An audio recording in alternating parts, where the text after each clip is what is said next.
ठंड में बहू का मूंगफली का लहंगा।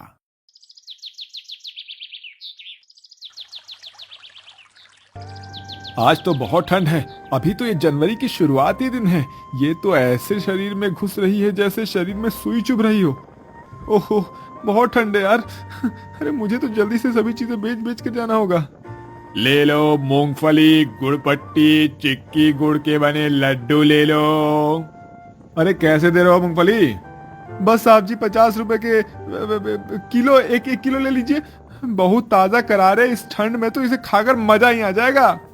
बात तो आप सही कह रहे हो। एक काम करो, 1 किलो मूंगफली मुझे दे दो। जी जी जी जी साहब, अभी अभी अभी दे रहा हूँ, क्यों नहीं। इसके बाद महेश उस आदमी को 1 किलो मूंगफली दे देता है और उससे अपने पैसे ले लेता है। साथ ही थोड़े समय और रुकने के बाद वो अपने आप से कहता है, रात बहुत हो गई है और ठंड भी बढ़ता जा रहा है, अब मुझे घर चलना चाहिए। ऐसा कहकर वो अपना ठेला लेकर घर की तरफ जाने लगता है। कुछ समय चलने के बाद वो अपने घर पहुंच जाता है। अरे आ गए आप। आज आने में काफी देर कर दी। ग्राहक ज्यादा थे क्या आज? नहीं भाग्यवान, ऐसा कुछ भी नहीं था।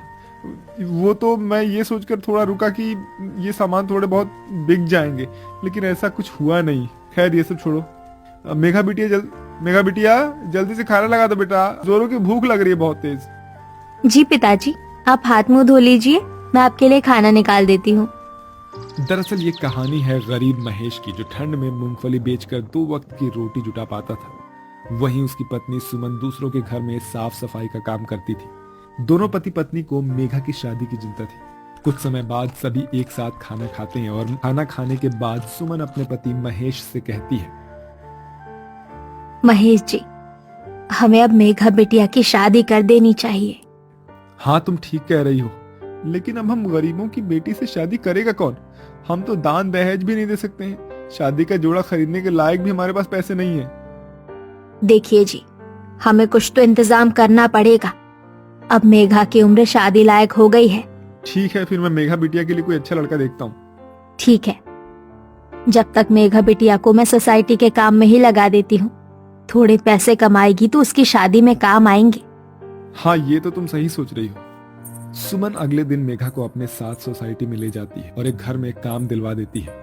मेघा अब उस घर में खाना बनाने और बर्तन धोने का काम करने लगती है। धीरे धीरे समय बीत रहा था और सर्दियों का मौसम भी जोरों शोरों से अपने चरम सीमा पर था। चारों ओर कड़ाके की ठंड पड़ रही थी। सुमन, मैंने मेघा के लिए एक लड़का देखा है। मेरे दोस्त भूपेश का बेटा है, निखिल। वो एक अच्छे कंपनी में काम करता है। वो हमारी मेघा बिटिया को बहुत खुश रखेगा। ये तो ठीक है, लेकिन आपने लड़के वालों को ये बात बता तो दी है ना कि हम दान दहेज नहीं दे सकेंगे। उसकी चिंता तो मत करो, उन्हें दहेज नहीं चाहिए। मेरे दोस्त भूपेश ने तो ये कहा है कि तू बस अपनी बिटिया को एक जोड़ी कपड़े में ससुराल भेज दे। वो सब तो ठीक है, लेकिन आपको हमारी हालत का तो पता ही है। कम से कम उसकी शादी में पहनने के लिए लहंगा का तो खर्च करना ही पड़ेगा। वैसे भी कड़ाके की ठंड पड़ रही है, बर्फबारी भी हो रही है।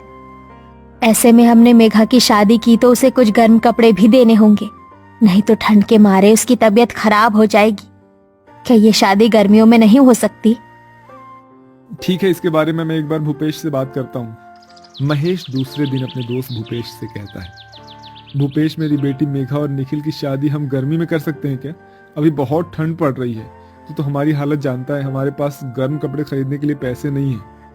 देख महेश भाई, हमारी जिंदगी के आखिरी पड़ाव में मिट्टी की याद तो सबको आती है। इसलिए अगले महीने मैं और तेरी भाभी गांव जा रहे हैं और अब हम वहीं बस जाएंगे। इसलिए जाने से पहले हम निखिल की शादी अपने आंखों के सामने करना चाहते हैं। अगर ऐसी बात है तो हम मेघा बिटिया की शादी इसी महीने निखिल से कर देंगे। हम कर देंगे। महेश घर आकर सुमन से सारी बातें बताता है। चलो, दान दहेज ना सही, कुछ गहने उपहार ना सही, लेकिन शादी में जो मेहमान आएंगे उनकी खातिरदारी तो करनी पड़ेगी। मेरे पास कुछ पैसे हैं जिन्हें मैंने बचा कर रखे हैं। मैंने भी कुछ पैसे जोड़े हैं। महेश और सुमन दोनों अपने अपने पैसे निकालते हैं और जोड़कर देखते हैं। ये तो बस 3000 रुपए हैं। माँ, पिताजी, मैं काफी दिनों से देख रही हूँ आप दोनों मेरी शादी को लेकर काफी चिंतित हैं। आप दोनों को परेशान देखकर मैंने भी फैसला किया है कि मैं अपनी शादी में आपकी मदद करूंगी। ये कुछ पैसे हैं जो मैंने काम करके बचाए हैं। इन्हें भी अपने पैसों में जोड़ लीजिए। महेश मेघा के दिए हुए पैसों को जोड़ता है। ये तो पूरे 10,000 हैं। अब हमारे पास पूरे 13,000 रुपए हो गए हैं। इन पैसों से पूरे बारातियों और मेहमानों का खाना पीना हो जाएगा। हाँ, अब हमारी सारी चिंता फिक्र दूर हो गई है। लेकिन माँ, मैं अपनी शादी में पहनूंगी क्या? मेरी बेटी, मेरे पास एक पुरानी साड़ी रखी है जो मेरी मालकिन ने मुझे दी थी। तू वही साड़ी पहन लेना।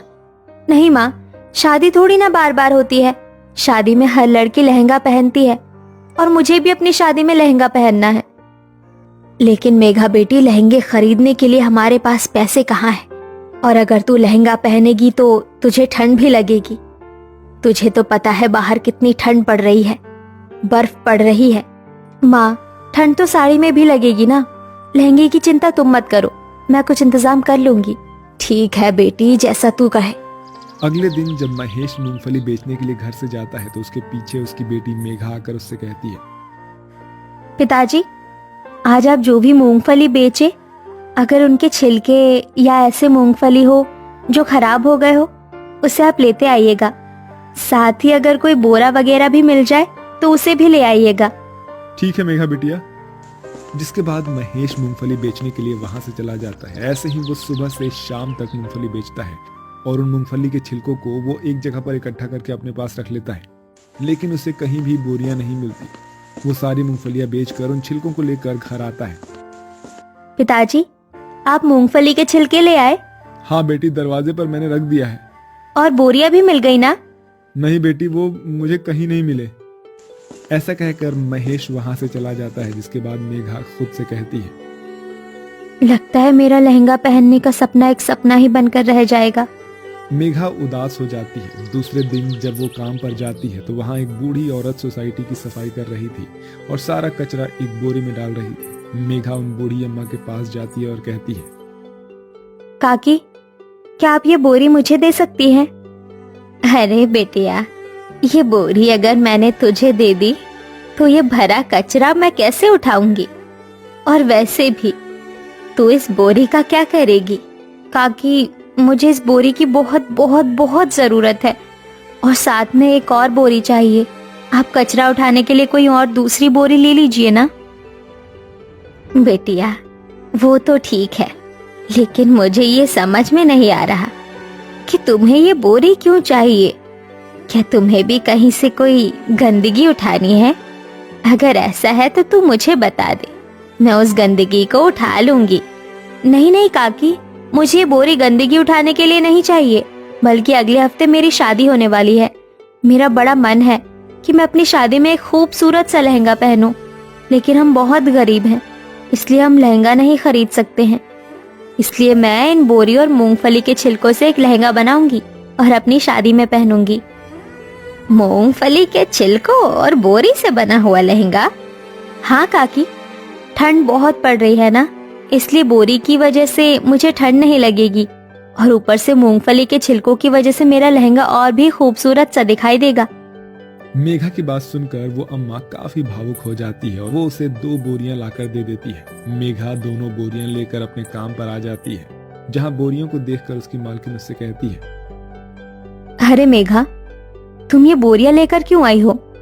मेघा अपनी मालकिन को सारी बातें समझाती है। लेकिन तू इन बोरियों से लहंगा बनाएगी कैसे? तेरे पास सिलाई मशीन है क्या? नहीं, मेरे पास तो कोई सिलाई मशीन नहीं है। मैं इन्हें कैंची से काटकर और सुई धागे की सहायता से सिल लूंगी। एक काम कर, तू मेरे साथ इधर आ। मेघा मालकिन के साथ जाती है। मालकिन उसे एक सिलाई मशीन थमाते हुए कहती है, ये सिलाई मशीन तू ले जा और अपने मूंगफली और बोरे का लहंगा इस पर सील लेना। आपका बहुत बहुत शुक्रिया मालकिन। रुक, मेरे पास तेरे लिए कुछ और भी है। मेघा की मालकिन उसे जरी, गोटा और मोती ये सब चीजें लाकर देती है। मेघा, तू इन जड़ी गोटों और मोती सितारों से अपना लहंगा सजा लेना। मेघा सिलाई मशीन और वो सारे सजावट का सामान लेकर अपने घर आ जाती है और उस दिन से वो अपनी शादी के लिए बोरे से बना हुआ मूंगफली का लहंगा सिलने लगती है। ये तू क्या कर रही है मेघा? माँ, मैं अपनी शादी के लिए बोरी और मूंगफली से बना लहंगा सिल रही हूँ। बाहर कड़ाके की ठंड पड़ रही है और बोरी और मूंगफली के लहंगे में मुझे ठंड भी नहीं लगेगी। हमें माफ कर दे मेघा बेटी, हम तेरे लिए शादी का जोड़ा भी नहीं खरीद सकते। कोई बात नहीं माँ, मुझे शादी के जोड़े की कोई जरूरत नहीं है। मेरा लहंगा सिलकर तैयार हो जाएगा, तब आप देखना, शादी वाले दिन सब मुझे ही देखते रह जाएंगे। फिर दिन रात एक करके मेघा अपना लहंगा सिलकर तैयार कर लेती है और वो अपने लहंगे को जड़ी गोटियों और मोतियों के सितारों से सजाती है। माँ देखो, मेरा मूंगफली वाला लहंगा सिलकर तैयार हो गया। मेघा बेटी, ये तो सचमुच में बहुत ही सुंदर है। कुछ दिनों के बाद मेघा की शादी होने वाली थी। ठंड बढ़ती जा रही थी और वो दिन भी आ गया जिस दिन मेघा की शादी थी। उस दिन बर्फ की बारिश हो रही थी। ठंड के मारे सबका बुरा हाल हो रहा था। मेघा अपनी बोरी और मूंगफली के बने हुए लहंगे से अपनी शादी की रस्में पूरी कर रही थी। उसमें मेघा को ठंड भी नहीं लग रही थी और बारात में आए सभी लोग बस मेघा का लहंगा देख रहे थे। मेघा की शादी की रस्में हो रही थी कि तभी वहां पर बड़ी सी गाड़ी आकर रुकती है और उसमें से एक लड़की बाहर निकलती है। वो बस शादी होने का इंतजार करती है। शादी के बाद वो लड़की मेघा और निखिल के पास आती है और उनसे कहती है, मेरा नाम उर्फी है। मैं आपके बोरे और इस मूंगफली के लहंगे को देखकर यहाँ पर ठहरने पर मजबूर हो गई। ये लहंगा आपने कहाँ से लिया? ये लहंगा, ये तो मैंने खुद बनाया है। आपका ये लहंगा सच में बेहद ही खूबसूरत है। इसी शहर में मेरी डिजाइन का बुटीक है। मुझे अपने बुटीक के लिए ऐसे ही एक लहंगा चाहिए। क्या आप ऐसे 20 लहंगे बना देंगी? मैं एक लहंगे के पूरे 5,000 रुपए दूंगी आपको। 20 लहंगे और एक लहंगे के बदले में 5,000? हाँ हाँ, मैं आपका काम कर दूंगी। उर्फी मेघा को 50,000 रुपए देती है और वहां से चली जाती है। मेघा बहुत खुश होती है। उसकी बोरी और मूंगफली के लहंगे का आइडिया कहाँ रुकने वाला था। शादी के बाद वो ससुराल आती है और बोरी और मूंगफली से लहंगा बनाने लगती है।